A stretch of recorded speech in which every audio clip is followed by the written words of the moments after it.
this is a pretty interesting situation because it turns out Western media is capable of talking about a bombing attack, like talking about a bombing where like children are slaughtered with incredibly graphic terms. Yeah, it turns out that they can do that. Because I thought like this entire time, I thought they were just like weirdly restricted to cover this kind of stuff. Yeah, new journalism unlocked. This is a new skill in American journalism. Well, I guess it was an old skill when we're talking about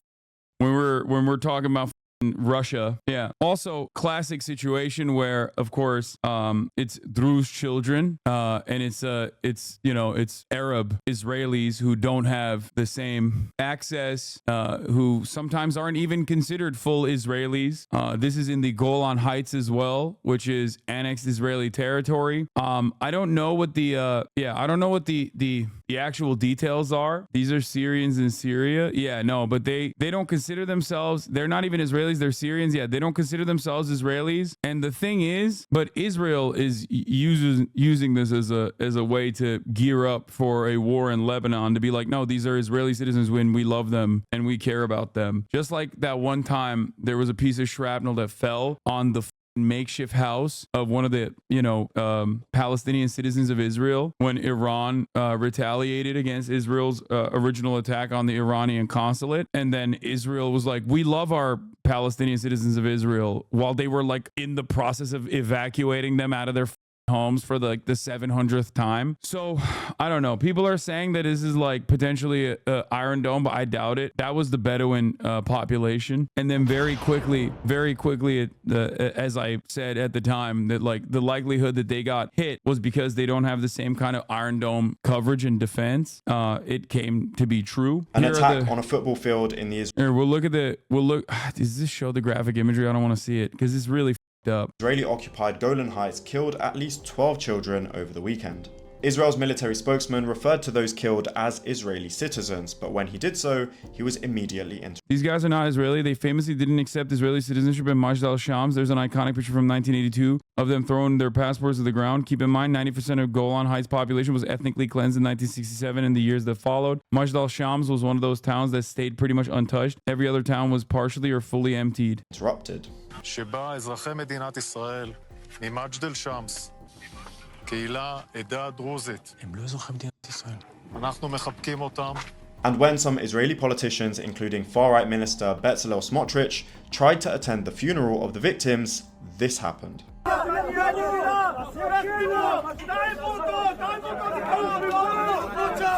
Like, it's so obvious that they're like trying to act like they give a shit about these people. So what is this all about, and how can it help us understand the Druze community that live in the highly contested Israeli-occupied Golan Heights? So this attack happened on the Druze village of Majd. And more stuff about Golan Heights. Donald Trump permanently recognized the annexation of Golan Heights. It's Syrian territory that Israel currently occupies. Donald Trump made America recognize that occupation as just and legitimate, which was insane. But yeah. Shams. And the 12 children who were killed were not Israeli passport holders or Israeli citizens. In fact, they were Syrian Arabs, like much of the Druze community who live in that area. لتوضيح نقطة غير واضحة عند كثيرين، سكان مجد الشمس والجولان المحتل ككل يعرفون نفسهم باعتبارهم سوريين 100%. منذ احتلالهم عام 67 حتى اليوم رفضوا كل محاولات إسرائيل لسلخهم عن وطنهم الأم سوريا. And most residents. Trump just followed through on a promise made in the Clinton cabinet. Yeah, dude, I know. There's just like such a weird reason that like no other administration did that, though. It's everything that the Trump cabinet did, or the Trump administration did, in terms of our dealings with Israel, was, events that were previously set in motion that every Democratic and even Republican administrations would not touch, for an obvious reason, because they knew that the tensions would inevitably rise if they were to do so. If they were to give Israel that bone that they were desperately looking for, that they would go crazy. That's why Donald Trump was uniquely bad on Israel. That like these were prior promises and assurances made that always had gotten in prior administrations, both Democratic and Republican, continuation. Like they would be like, oh yeah, we're passing it down. We're passing it down. There were multiple things that he did, like the moving of the embassy to Jerusalem. This was another thing that they just kept pushing. They kept pushing back on. Donald Trump, on the other hand, was like, no, f it, YOLO. We love that. Of Majd al-Shams absolutely refuse Israeli citizenship. Following the attack, many people were quick to point blame on who was responsible for the deadly strike. Israel, the US, and some Syrians blamed the Lebanese group Hezbollah. But Hezbollah claimed the strike was from a misfired Israeli Iron Dome rocket. The funeral procession... Oh yeah, there's a Jewish settlement. There is a Jewish settlement called Trump Heights in Golan Heights. A planned Israeli settlement in the Israeli-occupied Golan Heights named in honor of Donald Trump. Dude, I don't think people understand how much Israelis love Donald Trump. For the 12 killed children was attended by much of the Druze community in Majd al-Shams. The residents kicked out several Israeli politicians who tried to attend the funeral, including members of the Israeli parliament and in particular far-right minister Bezalel Smotrich, and as they kicked him out they shouted, "Get out of here, you criminal." Those living in the occupied Golan Heights are now a mix of Syrian Arabs and Israeli settlers. Syrians in the Golan taking on Israeli citizenship has become more common since the Syrian war erupted in 2011, but the vast majority reject it. Non-citizen Druze, who are a religious minority group, are regarded as having permanent residency status by the Israeli government, but can't participate in elections. Some members of the Druze community do in fact serve in the Israeli army. The Golan Heights is a strategic area that borders Lebanon, Syria, Israel, and Jordan. It's recognized as part of Syria but was occupied by Israel in 1967 and later annexed by Israel in 1981. UN Resolution 242 calls for Israel to withdraw from the Golan Heights and other territories it occupied in 1967, including best democracy in the Middle East, Gaza and the West Bank. But back in 2019, Donald Trump said the US should fully recognize Israel's sovereignty over the Golan Heights. Some Israeli officials who blamed Hezbollah for the attack now warn of a strong response, something they've done multiple times in the past 9 months. But Lebanon's parliament speaker said Lebanon absolutely does not want war. But now many people are asking the question, will Israel use this attack to further expand its war? Yeah, I mean, look, is there a likelihood that this was a Hezbollah strike? I think so. I don't think it's like that. Like, there's no strategic reason for this, for Hezbollah to do this, but, you know, I know that Hezbollah has denied responsibility. There are some on the ground eyewitnesses, but I don't think this was highly unlikely it was the Iron Dome. The explosion was far too big for the Tamir warhead, and the interceptor would be burning fuel right in until impact, so a glowing projectile with smoke trail would be visible in videos flying into the ground if this was the case, which it wasn't. I don't think even Israel wants the smoke of a second front without the US being ready to go boots on the ground. No, they do. Don't they typically own up to it when they strike? Why deny now? I mean, it could be a misfire. Like, it could be a Hezbollah misfire, and they don't, because they didn't like actually strike Israeli targets, and instead ended up striking a bunch of Druze children playing football. So like, in order to save face. But in terms of like this being a false flag operation by Israel, that is the other angle here. That's what people are saying that it is, or a potential interceptor, a Tamir interceptor, misfiring and like striking this target. I don't know. I don't think that's the case. Seems a little bit far-fetched.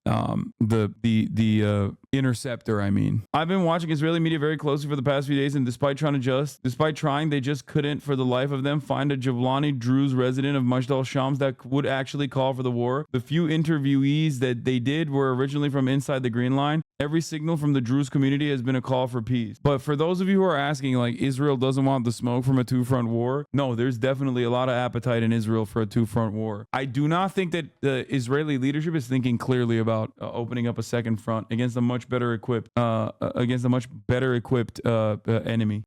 Children's bicycles left behind. These paramedics arrived 10 minutes later. The whole scene was truly chaotic. People screaming, searching for their children. We found only dead kids. It was really hard to watch. I've never seen kids like that, and I've seen dead bodies. Wait, what? You've never seen kids like that? I guess you haven't. Oh, well, I guess that's fair. They don't show what they do to kids in Gaza and Israel. So that's probably why. I believe her when she says she's never seen kids like that. No, I'm telling you, I think it's literally because they straight up don't show images of Gaza. She's in the IDF though. Yeah, they don't. I mean, she's working in Golan Heights. If she hasn't toured Gaza, if she wasn't in Gaza, then she probably hasn't seen it. But not like that. Israel and Hezbollah have been trading fire since October 7, but it's feared this escalation could trigger all-out war. The US has called for restraint as Israel vows to retaliate, warning there will be a price to pay. But backed by Iran and with its massive arsenal of missiles, Hezbollah is a far more formidable foe than Hamas in Gaza. Druze leader Walid Jumblat denies Hezbollah had anything to do with this. He would know he's a good ally to Hezbollah. Yeah, the thing is, like, it also doesn't make sense for Hezbollah to, like, directly target Syrian territory, specifically the Druze, who are not exactly pro-Israel by any means, by any metric. As a matter of fact, are openly anti-Israel and contentious. I'm not gonna, I don't care about the one guy, the Walid guy, but, like, I'm saying from a larger, in terms of a broader snapshot of Hezbollah's actions, I think the last time that they actually recognized when they struck like a Palestinian citizen of Israel, like a Palestinian target on accident, they took ownership over it, but it was a long time ago. And beyond that, part of the reason why they would potentially deny this, even if they were accidentally responsible for it, Hasan, it's not true. Most Druze living in Israel support Israel and even serve in the army very commonly. This is in the Golan Heights. This is the one territory where, like, as Time Without an Owo was saying, they famously threw their Israeli passports, and even though they have permanent residency in Israel, they refuse. So you're wrong. Yes, there are a lot of Druze. There are a lot of Druze and Arabs in Israel that serve. Not a lot, but like there's a decent amount of Druze and Arabs in the Israeli military. But this is not what we're talking about here. My analysis or my speculation, my speculation alert, is that it's most likely a misfire, but because the tensions are super high and Hezbollah has been like targeting northern Israeli territory and IDF positions deliberately, and in most circumstances not even like directly targeting Israeli citizens and civilians, even though like obviously there's still fires that occur and sometimes they do hit civilians as well. Overall, this would be the reason for why they don't take ownership over this attack and instead deny it, because like I said, tensions are very high. That's my speculation on it. They have a tense relationship with the Druze. They make up a third of the Lebanese population, and although their leader Jumblat is pro-Hezbollah, many Druze aren't, and so being seen to kill a dozen Druze children next door in the Golan Heights, even if accidentally, is not good optics. Yeah, that's what I think. There is no reason. Elon News is such a liar, Lamau. There is no reason for, I don't even think there's a reason for Israel to deliberately target and kill a bunch of Druze children there. I don't think that there is any reason for either party, like Israel or Hezbollah, to strike there. Do you know Israel, Lamau? No, I think like if Israel was to do a false flag operation, I suspected they would do it in an area that is more like in an area that strikes the chord, strikes at the heart of Israeli citizens. Like the Druze, I don't think is enough pretext for the rest of Israeli society, but maybe they would falsely claim them and be like, oh, they hit our soil, they hit our people again, especially considering Bezalel Smotrich tried to go to the funeral, even though he was yelled at. Ultimately, I don't know. Israel's war on Gaza live. Health Ministry declares polio epidemic in Gaza. Oh, here. Israel has promised that Hezbollah will pay a heavy price for a deadly attack on Israeli-occupied Golan Heights. Hezbollah denies that it carried out the attack. Hezbollah has admitted other accidental strikes in the past. But the United States and Israel are saying it's Hezbollah. Hezbollah is saying it's not us and it's Israel. We shall see what happens if there's like any sort of independent analysis on the matter. What is this? The U.S. is leading diplomatic efforts to rein in anticipated Israeli response to the deadly strike on Golan. To keep this episode contained, the U.S. is urging Israel not to strike Beirut, Dahia, or civil infrastructure in Lebanon. If they avoid civilians and they avoid Beirut and its suburbs, then their attack will be well calculated, Deputy Parliament Speaker Elias Bousaab told Reuters. They would not do that. When has Israel done that? Not exactly known for making calculated retaliations. I guess with the exception of going up against Iran. That's the only time when I saw the retaliation be like somewhat more calculated and measured. Even though their original act that sparked the Iranian retaliation was not calculated. The security sources had earlier told Reuters that Hezbollah had pulled out of some key sites in South Lebanon and the eastern Bekaa Valley, but had not taken similar measures in Dahia. All 5 sources who spoke to Reuters on the diplomatic effort said they aim to achieve a calibrated approach similar to which contained April's exchange of missiles and drone attacks between Israel and Iran after Israel's strike on the Iranian consulate in Damascus. Why are you getting your news from Twitter? Wait, what? Why am I getting my news from Twitter? This is the bureau chief for Lebanon, Syria, and Jordan at Reuters. Reuters, man. Like, this person wrote this article and they're breaking their story here. Like, it's not, I'm not looking at like a random Twitter thread. Dude, Wikipedia Andes are so illiterate. Like, I don't know. This sequence of tweets is akin to reading a newspaper. You understand that, right? Like, if I just like got a printout of a newspaper, like that's what it is. It's the same as reading the article. It's just summarizing the article. It's breaking the story that the bureau chief for Lebanon, Syria, and Jordan at Reuters is breaking on Twitter. This is the issue. When you try to repeat what you heard from like Bonarelli or some shit, and you come in here and you say it, you look like a dumbass. Also, it is rather ironic considering that like actual journalists that I oftentimes collaborate with on a regular basis that I bring to this broadcast routinely talk about the amount of effort I put in to making sure that like everything that I'm reporting on here and doing commentary on here is like at least well sourced. So I don't know, but let's finish this up. Where people are also trapped in a relentless cycle of despair. And just this weekend, but one thing I do know is that the coverage on this immediately from Western media that is often very reluctant, very, very suspiciously reluctant to cover with active voice, they immediately were like, hey, what's up? This is definitely Hezbollah and babies were murdered and mutilated, which they were. However, that same tone never exists when it's an Israeli strike blowing Palestinian children to bits. Odd. Israel issued more evacuation orders. Exhausted and furious, this is the 5th time we've had to move, says this woman. Where do we go? Thousands of Palestinians once again forced out of shelters into the unknown. The United Nations says that now only 14% of Gaza is not under evacuation orders, leaving people destitute, homeless, and completely out of safe options to run to. Michelle? Crisis beyond crisis. Deborah Patta in East Jerusalem. Thank you. Yeah. Israel's security cabinet. Israel authorized Netanyahu's retaliation against Hezbollah as well. The Lebanon government condemns deadly rocket attack. Whatever happened. But it says it does not give Israel a license to kill.